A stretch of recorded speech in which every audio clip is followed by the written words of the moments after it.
Howdy folks, welcome to Module 5 of the CompTIA A+ course. Today's module is called Comparing Local Networking Hardware. And even though that's what the title says, that's not entirely what will be in this module. So obviously for a more accurate list, you can go and check the video description down below like usual. And you'll also find those usual convenient timestamps down below. Now, as for the main sections in this module, folks, there are 4 today. The first of which is network types. So we're going to be taking a bit of a look at the different kinds of networks you get. Not all of them per se, because that's going to be more N+ territory, but they should give you a more or less idea. Then we'll be looking at networking hardware, the various kinds of hardware we use to do networking between machines and devices and all that. We'll move then on to network cable types. And then lastly, folks, wireless networking types. Alright folks, and then of course, if you'd like to know when Module 6 of the course goes live, maybe consider subscribing. And then of course, maybe give the video a like, help a homie out here. Lastly folks, before we jump into that first main section, there will be practice questions videos that's going to be coming out as well. The first one actually already went live.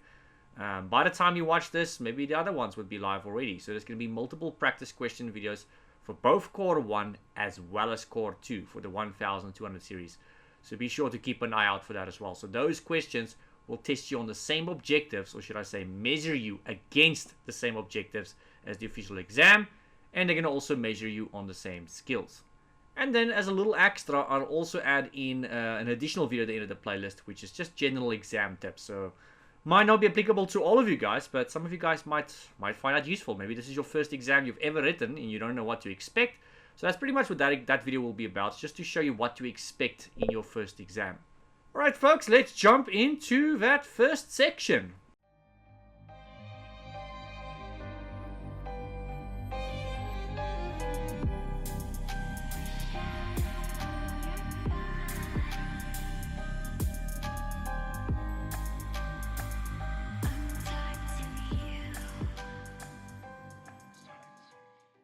Alright folks, so the first section is network types, and the first topic up in this section is also called network types.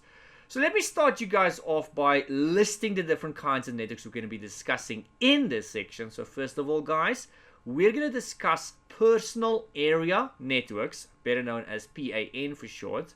Then we'll move on to something called local area networks, which is probably easily one of the most common kind of networks you get out there. These are known as LAN for short. After that, we'll move on to wireless local area network. We call these WLANs. And then we'll move on to Metropolitan area network. These are known as MAN for short. And then the last one I'll cover with you guys in this specific section will be wide area network, which are known as WAN for short. Alright, so let's start you guys off with this first one on the list, the one that says personal area network. Alright, so there we go. What is a personal area network, you ask? Well guys, that is the smallest kind of network you basically will come across. So imagine for a moment, you've got a desk in front of you. Pretty much anything that's within arm's reach is kind of sort of part of your PAN. So if you have a laptop or a desktop in front of you, and you, for example, go and connect a printer to that PC of yours, would it be wireless or wired? Or if you go and connect your phone to your computer, wireless or wired, that forms part of your PAN, personal area network. Pretty much anything that can fit onto your desk that's within arm's reach is part of your PAN. And as soon as you go and add so much as one extra computer to the mix, then we're moving into LAN territory, which is the next network type up. So what can we say here about PAN? Well, folks, this is one of the most common networks found because, let's face it, all of us have a little workspace that we work with. And all of us have a screen, a box or a laptop, possibly a printer and that kind of stuff. So pretty much everybody has got a PAN. So this is probably the most common network found, and yet very few people know about it. Scary, right? It is also, like I said, one of the smallest networks that can be found. It's pretty much just whatever is within arm's reach. It usually involves only one person in most cases. So if you have more than one device, they probably all belong to you. So if it's a printer or a phone or something you want to go and connect to your machine, they all probably connect to you. Now, something we tend to use in these PAN networks is things like Bluetooth, infrared, near field communication, in other words NFC there, and of course if you go look at those short little normal USB-C cables and those kinds of stuff, that also kind of sort of forms part of your PAN, folks. Anyway guys, let's go back to our little list of networks here. So we covered PAN. Next up we've got LAN, local area network. Now LANs is a little bit bigger than a PAN, guys, probably the next one up on the list in terms of size. So as soon as you've got two or more devices connected to one another, especially if they are within the same building, that is usually considered a LAN. Now folks, a LAN network is generally within one building, but they could extend across multiple buildings. 90-something% of the time you'll find this is probably going to be in just one building and one building alone. It'll be just in your home, or it'll be just in your small office environment. And sometimes even huge office environments will still be a LAN. This could be a couple of hundred, could be a couple of thousand devices in one building, and it will still be part of a LAN. It will be a very flippin' big LAN, but it'll still be a LAN. Now it is possible that you could have multiple buildings, maybe not too far apart, and you can possibly go and connect these multiple buildings to one another, and that could technically still be part of a LAN, depending on how you go about it. So if they're in close proximity to one another, these buildings, and maybe you go and use some of those wireless dishes that they put up on the roof, maybe they use 802.11n standard, if you're talking about wireless here, that will still technically be part of a LAN. Also something worth noting these days is these LANs, folks, do not just consist of just desktops or laptop computers like in the old days. In the old days, if we said LAN, it generally meant desktop computers or laptops. Nowadays, not necessarily, folks. You get so many kinds of devices out there, it's not just limited to desktops or laptops. Anyway, folks, let's go back to our little grocery list here, if we want to call it something. So I'm going to move on to the third one here, wireless local area network.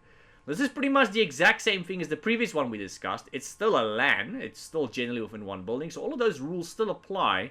However, this one is exclusively just wireless. So if I just said LAN on its own, that could be wired or wireless. It's generally a mix of devices that could be wired, like mostly desktop PCs, or wireless devices like laptops, tablets, phones. You get the idea. So LAN is wireless and wired, where wireless local area network is just wireless. There's no cables involved here, guys. Everything on this LAN would be limited to wireless. In a way, I suppose we could say it's smaller, but that's not necessarily the case. I mean, some wireless LANs I've seen are much bigger, and they even have more devices than a normal LAN. So we can't exactly say it's smaller. All we can say here is it's limited to wireless. So it's a LAN network which is just wireless. It uses the 802.11 technologies, which means it's wireless. So as soon as you see 802. something, that only means it's a network. And what comes after the dot tells us whether it's wired or wireless. If it's .11, it tells us it's a wireless standard. And whatever comes after the .11, let's say the letter A, the letter B, the letter G, the letter N, or AC or AX, that tells us what wireless standard we're dealing with. So these wireless local area networks, they're generally going to be the A standard or the G standard, but it's not limited to the A or the G standard. It's just usually going to be those standards. These wireless LANs, folks, they're sometimes good to use in hard to reach areas in buildings. So if you've got an area in a building where it's nearly impossible to get it network cables, then yeah, this can actually prove quite useful, as you can imagine. These wireless networks, they obviously give you way more flexibility, because you can get in those hard to reach places like we just said. You can easily extend on these networks of just adding additional access points. If you don't know what an access point is, or if you don't remember, access points, we normally call them AP for short. It's literally a device you just plug into a network cable which broadcasts your network wirelessly, basically extended. So if you want to reach another end of your building where there's currently no wireless signal, you simply just get a network cable all the way to that part of the building and just rebroadcast. And they can be daisy chain, these access points as well. So if you want to go completely wireless, it is possible to do that. I've done that. So it's one access point that connects to another access point. So you might have one. The first access point might be connected to your router or something via cable or wireless. The second one will be connected wirelessly to the first one. And the third one might be connected wirelessly to the second one, and so on and so forth. It's up to you how you connect these access points. You can connect them all to one central point, wirelessly or wired, or you can go and connect them in a chain, a daisy chain, via cable or wireless. It's just usually we'll go and connect them wirelessly if they're going to be in a daisy chain, scenario like that. And then lastly, folks, before we move on to the next one, these wireless LANs, they do actually offer you quite decent security. Alright, folks, let's go back to our little list here. So, moving on to the next one, Metropolitan Area Network. Alright, folks, I'm going to bring up that same image we saw with the LAN one. So, with the LAN being the bottom section there of this image, that is normally going to be within one building. Not limited to one building, like we said, but it's usually within one building.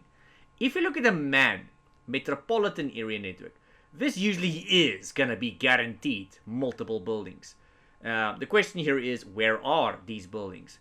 This could be in different sides of town. So if you're staying in a city, one building might be on the east side of town, the other one might be on the west side of town. And by linking these two buildings together, of your business or the government or whatever this might be, that might potentially be part of a MAN. It's a Metropolitan Area Network, usually within one metropolitan area, usually within one city, but it's not limited to that. It's just generally what it's going to be. So you'll see that shows a little image there of a city or so. So this is potentially going to be multiple buildings within a metropolitan area, and these are linked to one another, kind of sort of long range. It's kind of sort of, depending on how far this might be, but generally it's kind of sort of, they're quite a few miles apart or quite a few kilometers apart, depending on what system you use. So in a nutshell, folks, these MANs, obviously they are quite larger than a local area network. I mean, like we said, a LAN is usually within one building, and a metropolitan area is multiple buildings over much larger distances. So they are larger than a LAN usually. They are, however, smaller still than a WAN. So if you look at our image there, you can see a WAN is at the top of that image, and a WAN, which we'll still get to in just a moment, that could potentially cross even borders. It's, never mind being potentially in the same city or not, it's not necessarily even in the same country. This could be a branch office in one country, in their main city, and then we've got another branch office in another country in their main city, and by linking these two together, that could potentially form part of my WAN. So it could potentially extend across borders, but we'll get to that in just a moment. So a MAN is usually smaller than a WAN. And a MAN usually consists of multiple LANs in multiple buildings. Because these are going to be multiple buildings and multiple locations. Each of these buildings in these different locations will have their own respective LAN. And by linking these two or more buildings to one another that's in different locations, you are basically linking multiple LANs together, is what we're saying here. Alright folks, let's go back to that little list of networks for the last time, and then we'll move on to the next main section. So the last one we've got here on our little items list here, or grocery list, is WAN, the one I just briefly started mentioning under MAN. So I'm going to start things off once again by giving you that same image. So this time folks, we're covering the top part of this image. Like I said, this could be different cities connected to one another. So this could be in the same country, might not be. Could be in the same province or the same state, might not be, but it has the potential to extend across borders. I want to make that clear. So usually this is used to connect networks over great distances, guys. Massive distances sometimes. Generally, these WANs, they consist of multiple MANs together. So just like with a MAN that might potentially consist of multiple LANs, a WAN might consist of multiple MANs. Wow, talk about that pyramid scheme. So WAN may or may not consist of multiple MANs, and a MAN, might consist of multiple LANs. So yeah, weird tree, isn't it? As I've said earlier, just to remind you, this could possibly extend over multiple countries, may or may not. And unfortunately, these WANs, they are sometimes a bit slower than a LAN. A LAN within one building usually is much faster than what you would experience over a WAN. Not saying a WAN will be slow, but usually they are slower than the speeds you can experience or expect in a LAN network. Alright folks, so that is it for the first main section of this video. Let's move you guys on swiftly to the next main section, networking hardware. Okay, first topic up in this section folks, network interface cards. Alright folks, so there's a bit of an image for you guys of what it used to look like when we used to install these as expansion cards. So these network interface cards, folks, they're commonly known as NIC for short, and that is actually the abbreviation that you're going to see in your exam. So will they ask you about NICs in the exam? Absolutely. Some of the questions will be direct. In some cases, the NIC term might just be mentioned indirectly. Either way, if you do not know what the abbreviation stands for, the whole question itself will not make sense to you, and you might end up getting a question wrong because of simply just not knowing what the abbreviation stands for. So it's very important you are familiar with all the abbreviations in the A+ course, because very often in the exam they just mention the abbreviations. The question is maybe very straightforward, and now simply because you don't know what the abbreviation means, what it stands for, or you don't remember what it stands for, now the whole question doesn't make any sense to you. So make sure you remember all the abbreviations in the A+ course, folks. Anyway, moving on. So in terms of network cards, guys, if we look at something like a desktop computers normally by default come out with only one Ethernet network card. That would be the one that allows you or the user to go and plug in a network cable into a desktop machine. So if you want a desktop computer to be on a network, you're usually going to have to use a network cable. I wouldn't say that's limited to that, because you can of course go and install an additional network card that will allow it to go and plug in a second network cable, or potentially even allow the desktop PC to be wireless. I kid you not. I'll show you guys an image of a wireless network adapter card in just a moment. Now, something interesting about desktop PCs these days, if you go look at the new modern gaming motherboards that come out, the ones that's the latest at the moment, I would say more than half of them actually have wireless capability built into them by default nowadays. Maybe not your normal office PCs, but if you go look specifically at the gaming motherboards, half of them, if not more, come out with a secondary network card, one that allows you to go and connect to wireless networks. Very much the same as a laptop. And on that note, folks, laptops normally come out with two network adapters. One is an Ethernet one, which allows you to go and connect to your normal LAN cables or network cables.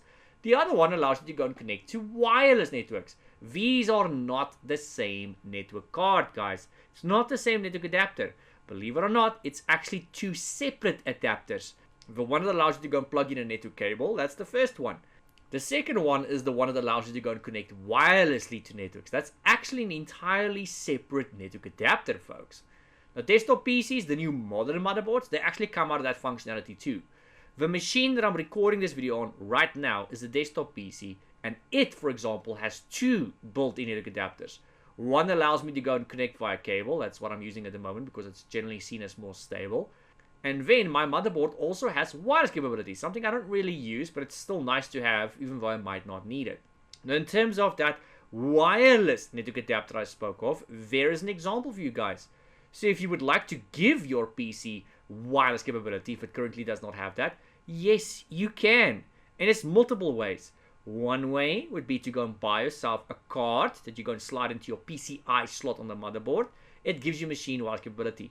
Other potential ways you guys can go look at, which is not actually covered in the A+ course, mind you, is to go look at some dongles. You'll find nowadays you get all kinds of dongles and stuff you can go and buy. You literally just go and plug it into one of your USB ports, and it actually gives your PC immediate wireless capability. How funky and cool is that? And how flippin' easy is that? It is so simple, so easy, and let me tell you, very cheap.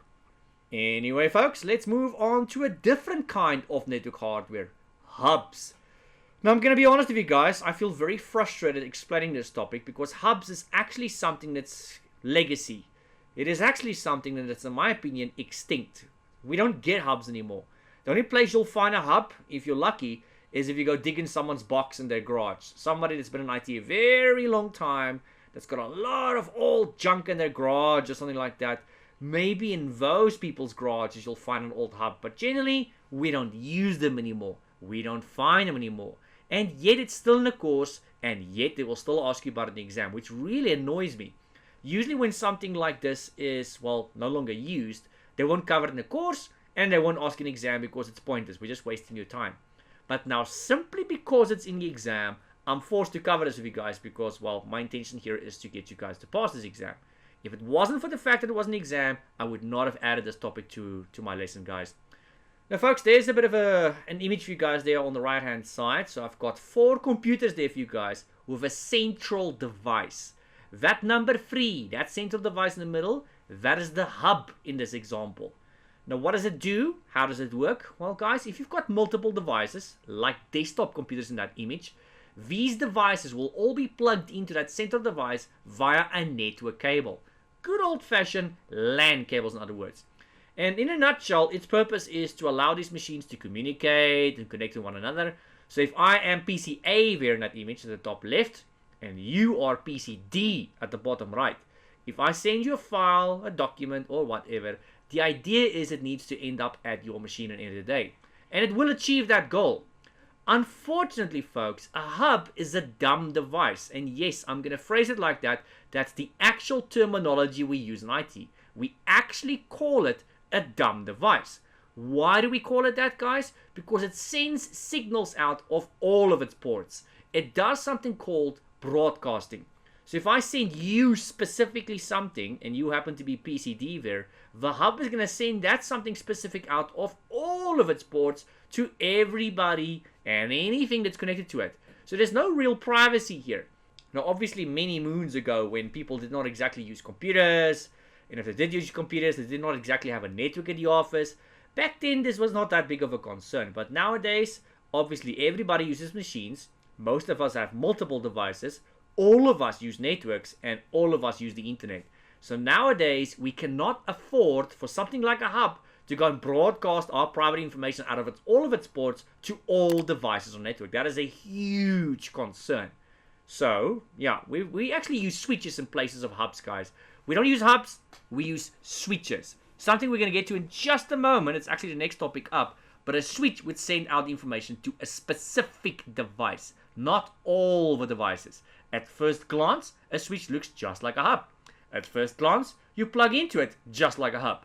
But unlike a hub that sends out all of its ports, a switch will only send information out to a specific device for which it was intended. And then a couple of things I want to mention, folks, just before we move on to the next topic.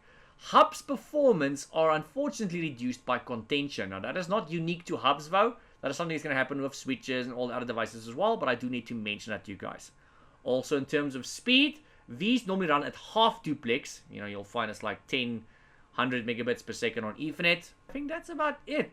You know, so the only real thing you need to know in terms of exam, though, is that a hub is a dumb device and it broadcasts out of all of its ports. So if you're wondering what kind of question you could expect in the exam, it'll be something along the lines of which of the following devices broadcasts out of all of its ports. Something literally as simple as that. That's what the question will be. And then it'll list 4 random devices in the exam. Normally the devices they will list will be something along the lines of a switch, of course a hub, which is the answer here, a router, and maybe a bridge, you know, just to give you an idea. So folks, if they ask you in the exam, if you happen to get this question exam, which is unlikely, if they ask you which device broadcasts out of all of its ports, it's a hub. Anyway guys, let's move you on to the next topic, which is of course switches. I'm going to use the same image as before, but this time around, I want you guys to pretend that that central device is not a hub. This time around, it is a switch. If you don't know what a switch looks like, there's a better image for you guys there on the left-hand side. That is a random brand. I'm not promoting or demoting any brands here. I'm simply just giving you guys an example of a huge oversized switch so that you folks can obviously get a better idea of what this realistically looks like. So that's a pretty modern switch. You can see it's got lots and lots of ports. So that's probably a 48 port, if not bigger. I'm not going to go and count the port numbers there right now. And the idea here is for us to go and connect all the different devices into those various ports. And as long as you're connected to that switch and your IP address configuration is correct, you should in essence have communication. So we'll go deeper into switches, to the various kinds of switches we get in a moment. But before we do that, guys, let's just cover switches a little bit deeper in general. So I'm going to move the switch out of the way. Let me move that to the bottom right here because I need some space to write some of the stuff for you guys. So folks, switches, they forward traffic to a specific destination port by learning MAC addresses. So unlike the hub from earlier that's just randomly broadcast out of all of its ports, these switches will send the information to a specific device. So once again, if you are PCD in that image, and I am PCA in that image there, and I send you something specific, something private and confidential, at least this time around, only you would get that, and not everybody on the network. Now folks, just an FYI, we're not topic really right now. a switch normally uses MAC addresses to go and make its forwarding decisions. And if you look at something like a router, which is not a topic here at all at this exact moment, it generally uses IP addresses to go and make its forwarding decisions. Funky, right? Anyway, folks, just some more general information about switches. Switches, they allow each port to operate at full duplex and also at full speed. Now, how about them apples? And if you would like to have yourself one of these new modern networks, which are obviously so fast, that's got gigabit speeds and even faster, you're gonna need a switch. So these switches are required for gigabit and Ethernet. Anyway, folks, so still on the topic of switches, let's go a little bit deeper into this topic of switches. You get many kinds of switches. Believe it or not, folks, there's actually different kinds of switches. So you get something called an unmanaged switch, and you get something called a managed switch. And is that the only kinds of switches you get? No, you get other kinds of network switches as well, but we'll get to that in a moment. So in terms of an unmanaged switch, guys, that is usually a cheap switch. I kid you not, it's a cheap switch. So if you go to your local tech store and you go buy yourself one of those cheap network switches that's got 4 ports or 8 ports or 16 ports, and your intention is maybe to go and use that in your home environment or your very small office environment, that will normally be an unmanaged switch. They're very cheap. They often don't have that many ports. I wouldn't say it's limited to just a few ports. You do get big ones. But often they will have very few ports. They'll probably have like 4 ports, 8 ports, that kind of stuff. So these ports are not as sophisticated. They don't necessarily have a fancy operating system with lots of fancy options, which is why the price is so cheap.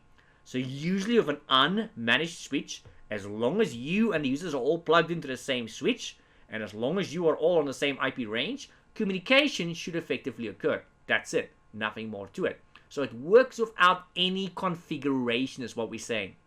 Now, folks, if we look at the other side of this coin, in terms of managed switches, well, first of all, they cost a heck of a lot more money. But why? Usually if you pay more, it's because you get more. These managed switches, guys, they come with configuration interfaces. They allow you to log into them. If you're wondering how you do that, you would normally open a browser on a machine that's connected to the switch. So there has to be a machine that's connected to the same network as the switch. You're going to open a browser, a web browser of your choice on that machine, and you're going to type in the IP address of that switch in the web browser where you would normally go and type in your website addresses. Usually for most switches, the default IP address will be 192.168.0.1 or .1.1. You're going to type that in, and it's normally going to land on a splash screen of sorts where you're going to go and type in the username and the password of the switch. The username is probably going to be admin. The password's either going to be admin as well or blank. You know, you're probably going to have to go and change that default password. Otherwise, people are going to hack you and, you know, stuff like that. Anyway, so these managed switches, why can you log into them though? It's because they provide you with additional functionality. There's boatloads of functionality you can go and configure. Just to give you an idea, you can go and configure something called VLANs, which is short for virtual LANs. You can go and configure something called access control lists and much, much more, guys. How exactly you configure that? Well, that depends on what brand of switch this is, what model of switch this is. I mean, you get many brands, guys. You get, for example, HP. You get, for example, Cisco. You get, for example, Huawei. There is so many brands out there, and on each and every one of these, you need to be familiar with their respective commands to be able to go and configure them. What I also already mentioned to you guys is obviously these managed switches come with a web or a command line interface, which means you can go and manage them. But you do need to be familiar with their commands, otherwise it's not going to work. Anyway, folks, so I'm going to move on to the next topic here, which is about switches, but it's also not. It is the topic of power over Ethernet. Now, usually, folks, this is known as PoE. It is something you'll see written on some network switches, not all of them. So if you've got a medium to large size company that's got a decently sized server room, if you were to go in there, there is a fairly good chance that on one of your network switches in your network cabinet, you will see the letters PoE written on that switch. It means that switch has the capability of power over Ethernet. Now this functionality, or should I say capability, is not limited to switches. It's just usually most commonly found in switches. At least that's the case in most medium to large size companies. What does it mean though, you ask? Well, folks, it means you're sending power over an Ethernet cable. An Ethernet cable as a network cable like a normal LAN cable, like Cat5, Cat6, those kinds of cables. You have the ability to go and send power over a network cable. Now you're probably wondering, okay, but why the heck would you want to go and do that? Well, guys, sometimes we've got various network components that need to receive power, but they're nowhere near power. I'm going to give you guys a couple examples. Imagine you've got yourself access points. Where do we normally find these access points? Well, usually someplace high, like on the ceiling. If you go check on the ceiling, it's quite easy to go and connect that access point to the network. You can either go and connect it wirelessly, assuming it supports that functionality, or you can just go and plug a network cable into it. Normally, network cables are found in the ceiling all the time. So if you plug a network cable into that access point, there you go. It's on the network. But now instead of the issue of providing that access point with power, do we normally have power sockets in the ceiling?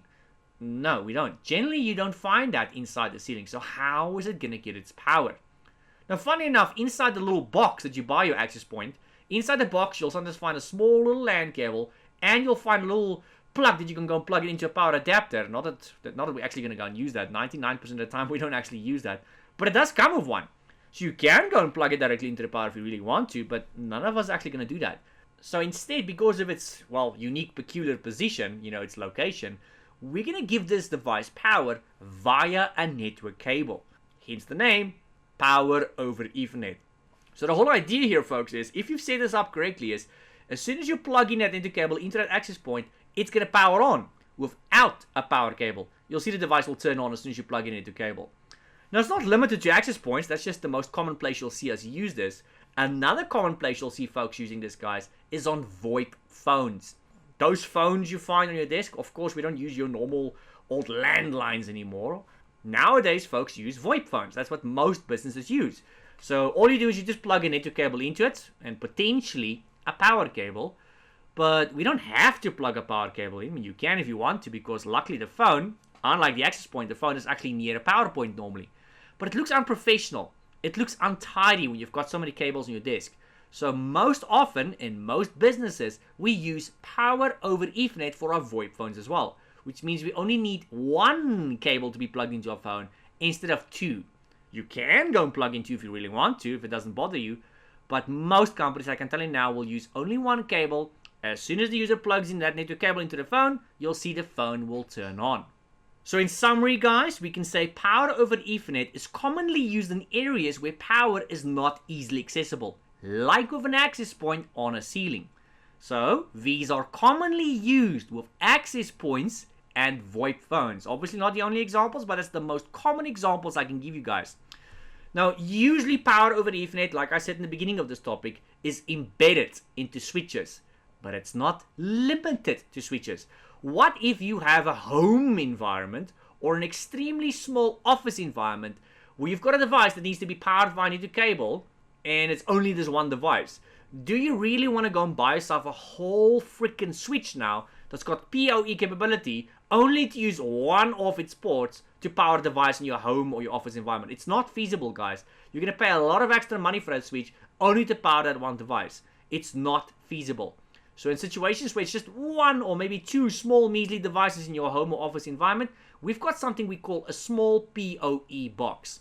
There is an example of what it would look like. So your network cable that would normally go and plug into that device, instead of plugging it into the device in question, you'll plug that network cable into this little boxy first. You'll see there's normally a port that says in. And then there's going to be another cable that'll come out of this boxy, and it's going to go into that device that it's supposed to go into. So this little box is going to inject power into the cable before that cable gets to the end result, before it gets to the device. And obviously it goes without saying that this box is going to go and plug into some sort of power outlet.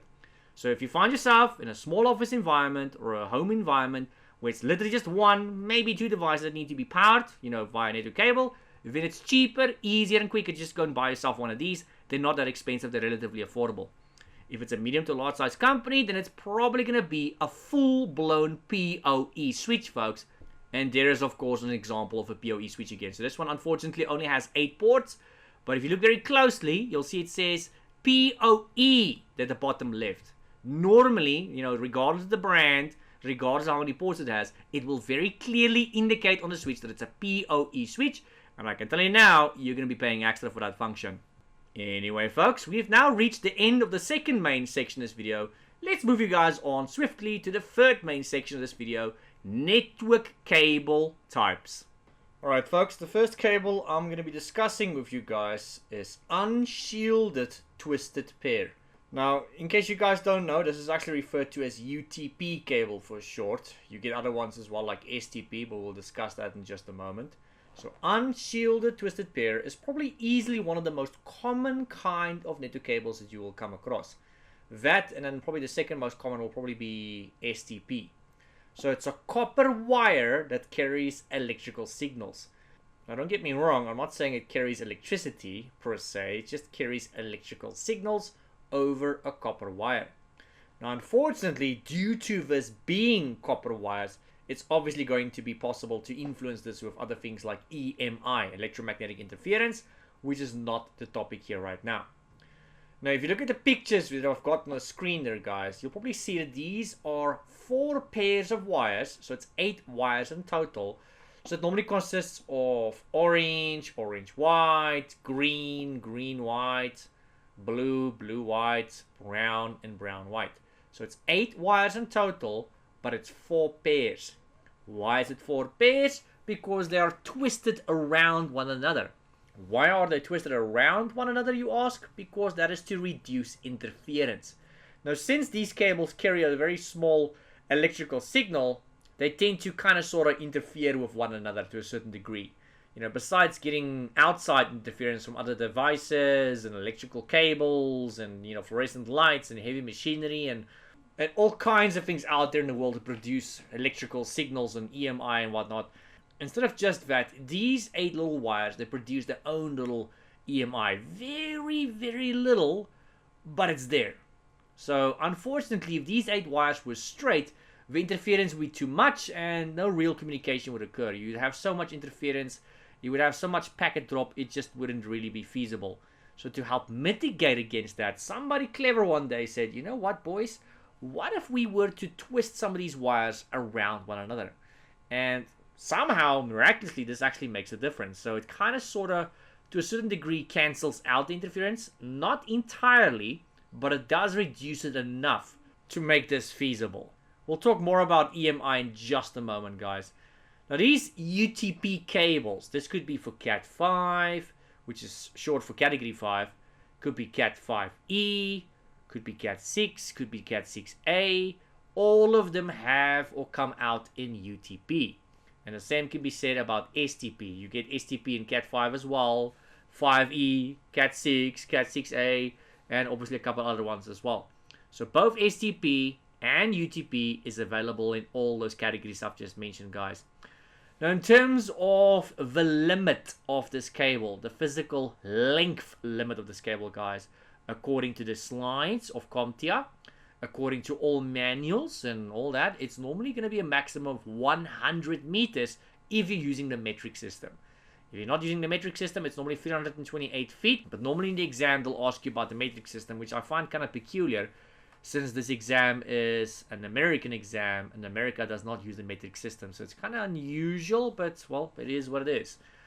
Okay, so guys, it says the maximum limit of a network cable, Cat 5, Cat 6, all of those, the maximum limit for all of them is 100 meters. You need to remember that number for the exam, guys. Almost everything in today's video is going to be an exam. So this video of today, I would say about 95 to about 99% of what's in this video will be asked about in the exam. Some of the other videos I make for the A+ course, you know, covering the other topics, some of those, I would not say it's up to 95%, it's actually a little bit lower. Some of those topics is more important for the industry, some of them are for the exam, some of them are for the exam and industry, and then you get just some random topics that's in the course that's not in the exam, and it's not something you need to know for the industry.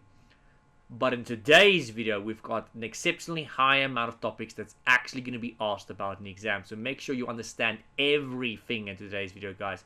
If you find yourself not understanding a topic in today's video, or if you feel uncomfortable about one of these topics, watch that section again. Remember, I do have timestamps below in the video description. So if you need to watch a certain section again, do it. If you feel that, okay, you know what, my description just sucks, because obviously I'm not going to describe everything in the world's best way. Sometimes I'm better than the next guy, sometimes the next guy is better than me. by all means, guys, go check out some other videos on YouTube or whatever resource you've got. Make sure you feel comfortable of that topic first before you attempt the exam. So I'm going to repeat myself. Everything in this video will be in the exam. Should you find something in this video that I don't explain properly, go and find other resources on it. But make sure you feel comfortable of that topic before you write the exam, guys. If it's not necessarily my description that sucks, and maybe it's just an overwhelming topic, then just go and rewatch it. Make a note of the timestamp, rewatch it at a later stage, get yourself a nice cup of coffee, come back to it, watch it over and over until you feel comfortable with that topic, folks. Anyway, something I want to mention extra here, some of you guys might notice already, depending on how much experience you've got, there's a difference between book knowledge and real life. So in terms of the answer that the exam wants from you, in the sense of what's the maximum length these cables can go, the answer in the exam is 100 meters. But folks, in real life, the answer is not 100 meters.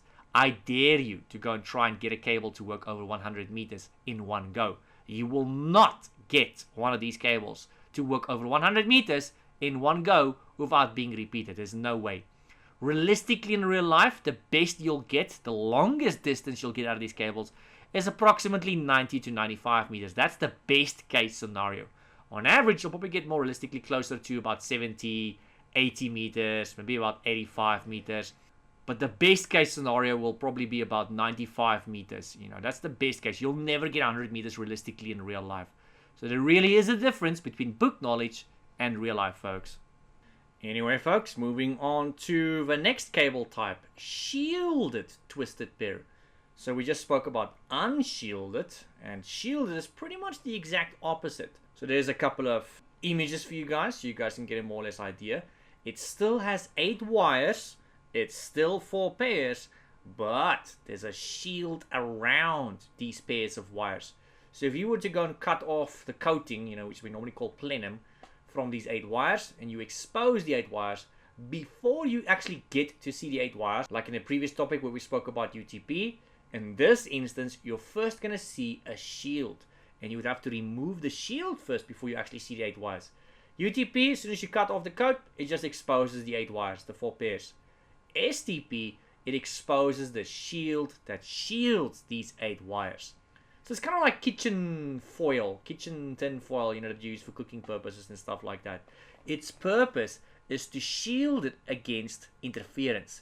So this is basically screening or shielding, which is an extra protection against interference. Specifically things like EMI. Remember, folks, things like power cables give off EMI. Heavy machinery give off EMI. Things like fluorescent lights give off EMI. So if your network cable is near any of these items I've just listed, that item will give off EMI, and it's going to interfere with your network cable. So as an example, if you've got a network cable that's lying parallel to a power cable, which is very close, let's say it's half a feet or less than half a feet away, that's going to cause interference with your network cable. I wouldn't say your cable's not going to work, but it's going to drop so much the packets that whatever you're downloading, whatever you're copying over the network, you're going to have to keep loading it over and over and over. It's going to keep getting corrupt. It's just going to annoy the living daylights out of you. If a power cable is going over the network cable, just very near it, but not parallel per se, yeah, it might interfere a little bit on occasion, but not too much, depending on what the voltage is, amps, how big the power cable is, things like that. So there's factors to take into account here.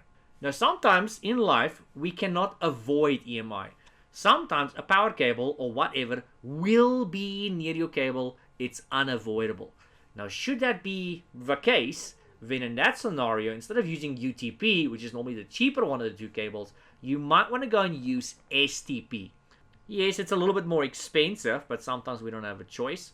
But at least you'll have some sort of immunity. It's not completely immune though, guys. There's quite a few network cables you get, STP being one of them that's got some level of immunity, but it's not completely immune to EMI. There's only one kind of cable that's completely immune to EMI, and that will be fiber optic cable, which does not use copper. It uses glass, but that's not the topic here right now. Anyway, folks, so this shielded twisted pair cable is basically a screen cable that's got an outer foil shield around it, and its purpose is to, kind of shield it from this EMI. What folks don't know, though, and this is actually very important, is should you decide to go and use STP, you need to have a little piece of the shield sticking out at one of the end of the connectors, and you have to ground that. If you don't ground it, it doesn't really work. I've seen so many technicians out there, they will go and use STP because they know there's EMI, but they won't go and ground the cable. And if you don't ground the cable, then it doesn't actually do squat. So you need to go and ground it. Anyway, folks, so yeah, you get fully shielded cabling, which has basically an outer braided screen and it's foiled, shielded by pairs. So basically what that means is if you look at my two examples there, you'll see on the left, that is one shield that basically just covers all the 8 wires. That's the more common one you can encounter. Then you get those shields that basically goes around each pair, or around each wire. A little bit more expensive, a little bit more rare to find actually, but that's probably going to be the better one of the whole lot. Now folks, before we move on to other kinds of cables, while we are on the topic of CAT cables, remember CAT is short for category. Cat 5, Cat 5e, 6, 6a, that kind of stuff. So while we are on that topic, let me give you guys the CAT standards. At least the ones you need to know at A+ level. So here's a table for you folks, keeping in mind, this is not everything. This is simply what you need to know at A+ level.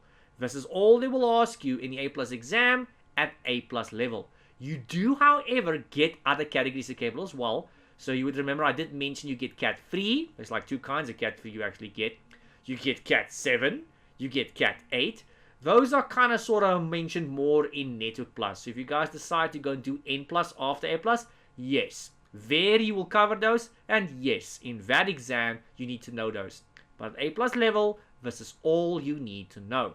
Now looking at the list in front of us, guys, actually, out of those 5, you actually just need to know 4. So the second last one on that list, where if you go check, you'll see its maximum distance is 50 meters or 180 feet. You don't actually need to know that one for the exam. Nobody really uses that in real life, and nobody's going to ask you about that one. It's not feasible to go and run that one. So looking at the table, guys, Cat 5 is kind of sort of extinct at this point in time. The last time I really saw that was around end of 2008, beginning of 2009. So I'm not saying you won't find it, but if you do find it, it's probably a very, very old network. It has not been upgraded, and most networks nowadays have been upgraded to the very least Cat 5e, probably Cat 6 or Cat 6a, but at the very least will be at Cat 5e. Now folks, visually, Cat 5 and Cat 5e, they look the same. They feel the same, but the speed is different. So if you go look at the speed, between Cat 5e and Cat 5, Cat 5e is 10 times faster. That's the only real difference between 5 and 5e. So if you want to know what you're dealing with, you're going to have to look at the writing on the cable that was printed at the factory. So unless you look at the writing on the cable, you're not going to know whether you're dealing with Cat 5 or Cat 5e. All of these cables in my list, guys, goes a maximum distance of 100 meters, which we obviously know is not correct. We know realistically it's about 90 meters, but let's go according to what the manual says, because this is what they'll ask you in the exam. They'll ask you what is the maximum distance. The maximum distance for all Cat cables is 100 meters. Please ignore the one that says 50 meters. They will not ask you that one in the exam, guys. I'm telling you, it's 100 meters. Looking at Cat 6. So normal Cat 6, you'll see is the same speed as normal Cat 5 and 5e, but visually it feels different. It looks different. So visually, if you hold a Cat 5 or 5e next to a Cat 6, you'll see the Cat 6 cable is a little bit thicker. It feels thicker. And when you try and crimp the 8 little wires inside, they actually hurt your fingers because it's thicker copper and all that. But it's about the same speed. It just runs at a higher frequency. And then the last one on this list, guys, that I want to cover with you is Cat 6a. Much higher frequency, runs at 10 times more the speed than a normal Cat 6 cable, but the distance remains the same. Right, and then folks, still before we cover more cables, still kind of sort of on the topic of network cables. So in terms of normal LAN cables, normal Cat 5, Cat 6 cables, there's certain copper installation tools that we go and use that you need to be aware of. And yes, these will be in the exam. Like I said, everything in this video will be asked about in the exam. So the first copper installation tool I want to mention to you guys is a cable crimper. Probably the most common tool in IT networking that you will find. It's literally the most common tool. There is an image of what one might look like. You get many kinds. They're not that expensive. They're actually very affordable, very, very cheap. Now, the one I'm showing you guys right now can actually go and crimp RJ45s as well as RJ11s. RJ45s is the connector you would go and put on a Cat5, Cat6 cable, which is your normal network cables. RJ11 is the connector you would put on a telephone cable, which is Cat3 or also known as a POTS line. Now, almost none of you guys will ever go and use this for telephone cables. You're realistically going to use this for Cat5 and Cat6 cables, which obviously use RJ45 connectors. So that's the only one you're going to go and use this for. You do get different variations with this cable crimper, but that's more or less the gist of it, or what it more or less looks like. Another tool you folks need to be familiar with is the punch down tool. There is an image of what one might look like. Now, where do we use these pesky tools, you ask? Well, guys, this is normally something we'll use behind a patch panel. So behind a patch panel, if you know what that is, to get those little wires inside there, we're going to use this punch down tool. But we also very commonly use these in wall boxes. So there's an image for you guys of what a wall box looks like. So once you open that wall box, that's going to be a place where you're going to go and terminate a wire. It's going to terminate probably near someone's desk. You're going to terminate the 8 little wires inside that wall box using the same codes that you would normally go and use inside your RJ45 connector. And at least that's going to be a termination point. And instead of this person breaking the whole freaking cable, you know, once upon a time, they'll just break the small little fly lead that goes from their desk to the little wall box. And when a cable breaks, they only need to replace that small little fly lead instead of replacing the whole freaking cable that goes into the walls and into the ceiling and all that. So why work harder when you can work smarter, as the saying goes? Now, before we conclude this topic of tools, there's a couple of testing tools you also get, guys. So we just talked about normal tools, normal installation tools, but now we're going to talk about copper testing tools, copper cabling testing tools. So the first one up is a normal cable tester. Of course, there's an image for you guys like usual. So that's a normal tester, very cheap. They cost pretty much the exact same price as that cable crimper from earlier. Now, this cable tester, guys, has 4 ports on it. At the moment, at the bottom right there, you can see it's only 1 port. That's an RJ45 port. On the opposite side of this machine, literally on the opposite side of the top, there's also an RJ45 port.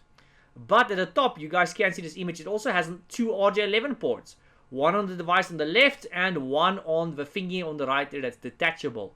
So the idea here is to plug in one end of your cable, whether it be, you know, RJ45 or RJ11, into the machine on the left, and to plug in the other end of your cable on the little thingy on the right there.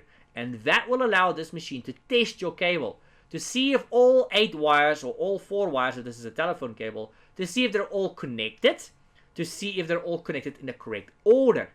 So it checks connectivity and it checks if it's in the correct order. So yeah, it shows you 8 little lights. So if you're going to test a normal network cable, and let's say this is a straight cable where 1 goes to 1 and 2 goes to 2 and 3 goes to 3, you want to see light 1 on the left come on, but also light number 1 on the right come on at the same time. After about a second, light number 2 will come on the left, and you want to see light number 2 coming on the right. So it's going to carry on like that all the way to light number 8. You want to see all 8 come on and at the same time on both sides. That means the cable is working, and it means it's in the correct order. But if you do see all 8 lights coming on, but in the wrong order, then you know obviously one of these little pesky cables moved out of place when you try to crimp it. If one of the lights just doesn't come on at all, that means the cable is damaged or you did not crimp it properly. In the event of this being a crossover cable, remember with crossover cables, number 1 and number 2 are senders, and number 3 and number 6 are receivers. So if light number 1 on the left comes on, you want to see light number 3 on the right come on, because 3 is the receiver and 1 is the sender. If light number 2 on the left comes on, we want to see light number 6 on the right come on, because 6 is the receiver and 1 is the sender. And on the left, when you eventually get to number 3, we expect to see number 1 on the right. And then number 4, number 5 will just stay the same. So 4 on the left, we want to see 4 on the right. 5 on the left, we want to see 5 on the right. On the left, if we see 6 come on, we want to see 2 on the right come on. And then, of course, number 7 and number 8 just stays the same. So 7 goes to 7 and 8 goes to 8. And then before we conclude this topic of copper cabling installation, and in this case testing tools, guys, toner probe. There is an image for you guys of a toner probe. These are sometimes called tone generators, so they've got many names. Its purpose is to mainly help you locate a cable. This could be for various reasons. So if I've got a network cable going through the walls, and I want to basically trace it in the wall to see where in the wall it goes, this could be used. You can go and connect the generator to the one end of the cable, And when you hover that little wand near the cable at the correct place in the wall, it's going to start generating a tone, hence the name tone generator or toner probe. Other scenarios where you might potentially use this is if you have a network cable, it's let's say one cable in one office, and you want to trace it into the server room, into a network cabinet or something, where there's lots and lots of cables, potentially hundreds, maybe even thousands of cables. Now, you don't know which cable it is in the server room or the network cabinet. Now, you can't exactly just go and unplug cables because you could be unplugging a legitimate user or unplugging a very important service of some kind, maybe even a server. So to help us trace this wire, to figure out which one it is we need to unplug or plug in, we connect this tone generator to the one end of the cable in that office where it's just the one cable. And then once we get to the network cabinet or the server room, we hold this tone generator near all the wires. And once you get near the correct cable, it's obviously going to start generating a beeping tone. So hence the name, toner generator. Alright, and then moving you guys back to the actual cabling side of things, let's move on to optical cabling. This is also known as fiber cable, guys. Now, in terms of the different kinds of fiber optic cable that you actually get, you get two kinds, folks. You get something called single mode fiber, and you get something called multi-mode fiber. Now, single mode fiber, guys, is the one that normally gets used over longer distances. It normally gets used outdoors. So if you, for example, need to receive fiber internet at your business or at your home, that's probably going to be single mode fiber cable that you're going to receive outside the building. So single mode, used over great distances, outdoors in most cases. Multi-mode cable is normally used over shorter distances. It's also very fast, but normally not as fast as single mode. So it's usually used over shorter distances and predominantly indoors. Most commonly, you'll find this located inside a server room where people will go and connect various servers to one another or various network equipments inside the server room to one another using fiber cable. As for the connector types, folks, something I have kind of sort of discussed with you guys before. This is especially mentioned in my practice question video, which has already gone live. So there's many kinds of connector types you get for fiber, but there's only 3 that you need to know for A+. Should you decide to go and do N+, you need to know, of course, the same 3, but also the other ones, which is not listed here in A+. So at A+ level, you need to be familiar with straight tip, which we call ST for short. You need to be familiar with subscriber connector, which we call SC for short. And then, of course, you need to be familiar with loose end connector, which we call LC for short. Now, will they ask you about this in the exam? Yes, guys. As I've said before, everything in today's video will be asked about in the exam. You will need to know what the connectors are for fiber cable. So what they will do in the exam in terms of this specific question, instead of just giving you a choice between 4 possible answers where you have to just go and choose one, what they like to do with this specific topic is they like to give you 6 or 8 possible choices, and they will say choose all that apply, or choose 3, or choose 4. And you will see it's not radio buttons, it's tick boxes, or should I say check boxes. You can choose more than one answer. Now, when you get asked about fiber cable connectors in the exam, guys, they will only give you the abbreviations as answers. They won't say straight tip, they will just say ST. They won't list it as subscriber connector, they'll just list it as SC, and you get the idea. So it'll give you about 6, possibly 8 possible connectors. And if you need to go and choose the fiber cable connectors and you find yourself not remembering what they are or which ones they are, guys, simply just choose any connector that's got just 2 letters. I guarantee you're going to get the answer right. But this trick only works in A+. So the other connectors you'll find that will be listed will be RJ45, RJ58, BNC, RJ11, connectors like that. All of those have got more than just 2 letters. But everything listed that's got 2 letters, you will notice, is going to be fiber. Now that trick only works in A+, like I said. Should you go and try to stunt an N+, yes, you'll get a couple of them right, because ST is still ST, SC and LC will still be SC and LC. But there's a couple of other fiber cable connectors, and they are not just 2 letters. Their abbreviations is a little bit longer. So feel free to steal this trick for the A+ exam, but do not try it as an N+, because you're not going to get all the answers right. You'll just get some of them right, maybe about 50%. I suppose that's still better than getting nothing right, but, you know, unfortunately you are going to miss a couple in the N+ exam using this trick. Now, before we move on to the next kind of cable, guys, fiber optic cable, unlike all the other cables we've mentioned and will mention, fiber is the only one that does not use copper. It's made of glass, guys. So you need to be careful bending this thing. If you bend this cable, the glass inside will break. Now, the glass inside reflects light, which will either be a laser light or an optical light. Optical light works just as good, but it doesn't go as far the distance. So normally the laser light ones, those cables are considered higher quality cable because they go over greater distances and things like that. You can go and use optical light too. It'll also work, and you can also get reasonable speed, but distance is normally not that good. It's as if the signal is not as strong. So yeah, you should never look down the cable directly, guys, because that optical light or the laser can damage your eyes. So please never look down the cable directly, especially if it's plugged in. Now, since this cable doesn't use copper, it's not susceptible to EMI. And since it does not use copper, and since it uses light that reflects inside a little tube, that's how they're able to get these massive distances and these massive speeds, folks. Alright, and then I'm going to move you guys on to another cable, which is the last topic for this third section, coaxial cabling. Now, I wouldn't say this cable is extinct, but it's kind of sort of getting into the territory of being legacy. So the only places you'll still find these cables is maybe behind your TV if you're still using old school analog TV. So this might be used as your antenna.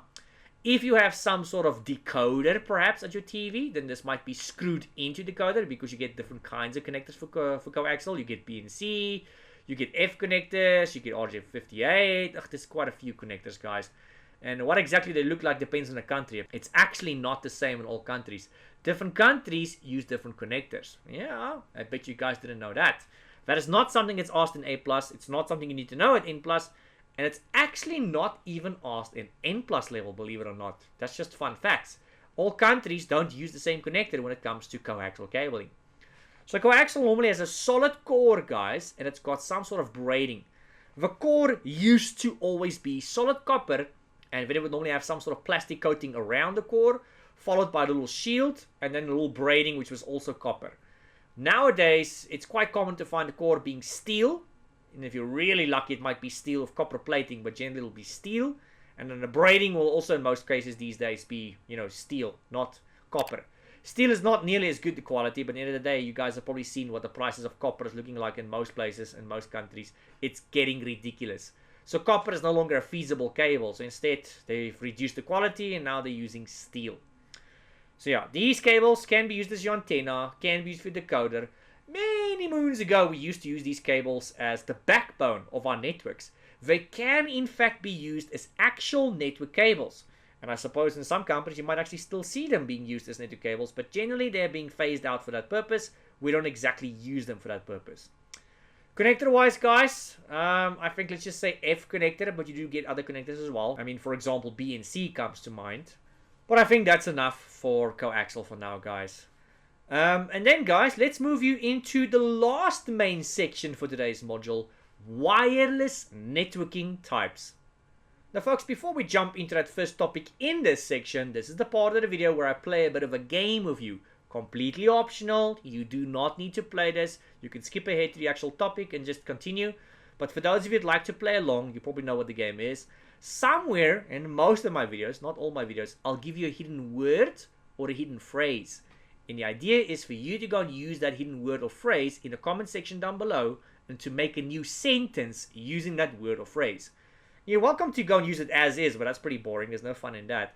The whole idea is to go and make a sentence, a random new sentence, but obviously stick to YouTube's rules. Don't go and swear, don't go and say anything mean. But let's see how creative you can be with this word or this phrase. Make a new sentence using this, and it's a bit of an inside joke for those of you that's new to this. So anybody that's just reading through the comment section that has not watched the video up until now will be very confused as to why the heck you keep talking about this topic. Meanwhile, it's a bit of a game we're playing, so it's an inside game. And only if they get to this section of the video will they see, oh, so that's why they keep mentioning that topic. So it's a bit of an inside joke, if you will. So feel free to play along. You don't have to. Today's phrase or word, guys, is fiber optic cabling. So feel free to use the word as is or the words as is, or make a sentence using fiber optic cabling. Let's see how creative you guys can be with that. Anyway, so guys, the first topic in this last section is access points. By now, I'm sure you guys know what an access point is. So that's a device that broadcasts the signal inside your home or your office wirelessly. Not really something we find that commonly in our home environments, because normally the router already is broadcasting the signal wirelessly in your home environment, and that's generally good enough, and the distance is good enough. But as soon as you start looking at some businesses, those buildings tend to be bigger than most homes. And that means the router's wireless signal might not reach all the areas that it's supposed to. So in that situation, you can go get yourself one or more access points. So how most of them will work is you're going to go and plug a network cable into that access point. So you're basically plugging the network physically into your access point. And then an access point just takes that network and it simply just broadcasts it wirelessly, so that devices like laptops, tablets and phones can go and connect to it. Well, wirelessly of course. Now, there's many standards you get that can be broadcasted, guys. So, when we talk about wireless networks, we talk about the IEEE 802.11. You might remember from earlier in this video, I said 802 means you've got yourself a network, but it doesn't tell you whether it's wired or wireless. But if you see .11 behind the 802, that means it's a wireless network, a wireless standard. There's 4 standards you need to be familiar with at A+ level, because they will ask you about 4 of them in the exam. There is 6 in total though, one of which came out during COVID-19. I think it was in 2021 if I'm not mistaken. I'll have to go and double check my facts, but it came out during the COVID pandemic. So there are 6 standards at the date of the creation of this video, but only 4 of them do you need to know at A+ level. If you decide to go and do N+, then you need to know, of course, all 6 of them.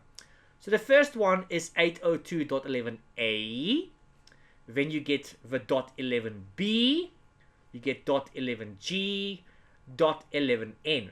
Now those 4 are the only 4 you need to know at A+ level.